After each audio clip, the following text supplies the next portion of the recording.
Hi, I'm Darren Lewis. I'm Fabrizio Romano. I'm Alexis Nunes. This is Sam Ty from the Ranks FC podcast. I'm Kwani Stipkovic, and you're watching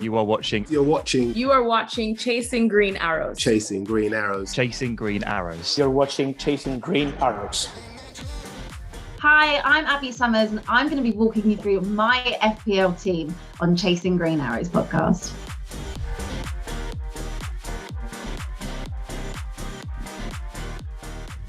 In goal, I've gone for Martinez, obviously of Aston Villa, because I think that he's a pretty safe bet.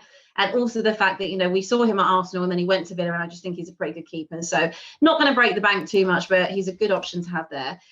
Also, I picked Nick Pope because that's another good backup to have just in case there's any injury issues and things like that. I could fiddle around with it a little bit more, but I just don't see the point of going all out on, a really expensive keeper. I wanted to save the money for other areas on the pitch.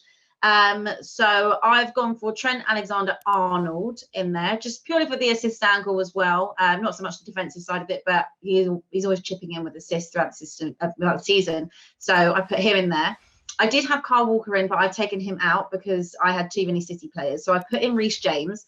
Now, again, this may change. It's just my first draft, but I put him in there because I think obviously he had a great season last year, Champions League winner now as well. And I think he's pretty good. So I think we'll see more minutes of him. Ruben Dias is in there too. I mean, that kind of goes without saying. You've got to have one centre back that is, outstanding, and he had a phenomenal season for City. And I put in Luke Shaw because for anyone who didn't watch the Euros, I mean, Luke Shaw was just, sensational, and I expect his form to carry on into next season. I have put Söyüncü in there too as a backup. He's not in my starting 11 at the minute, but again, that's one that I could fiddle around with and maybe take in and out.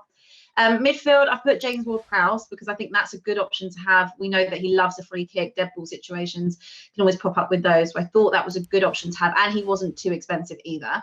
Thomas Souček for the same reason. Again, another surprise package. Since he joined West Ham, I think people didn't think he'd be that good, and he's been, one of the standout players in the last season or so. I've gone for Jack Grealish. I love Jack Grealish. Obviously, he's going to be in a City shirt very soon, so that's going to change on mine. So then I'm going to have a lot more things to play around with because I'll have too many City players. But I expect him to get so many assists. I mean, we know how good he is at Villa, so just going to wait and see what he does at City. It's just going to improve him even more. I put Saka in there as well. That was one I was going back and forth with. I wasn't sure if I was going to put Smith Rowe in, Saka, and there was a few others in that price bracket. But I thought I'd give Saka the chance because I kind of expect him to start every week now. He had a great Euros as well. Who else have I put in there? Basuma. Now, that's one that I always think is a pretty good dark horse. Again, not too much money. I think he was like 4.5 million on there. So picked him. He gets the odd goal here and there and assist as well. So I'm one of Brighton's best players. So a lot of people expect him to move this summer, and he hasn't. So I thought I'd stick him in. And then up top, I've got Harry Kane. He's currently in a Spurs shirt. I expect him to still be in a Spurs shirt, but we'll see what happens. And obviously, I put him as my captain too for obvious reasons. I've got Ollie Watkins in there. I did have Danny Ings as well, but I've had to take him out because I had too many Villa players. But I could potentially change Watkins for Ings.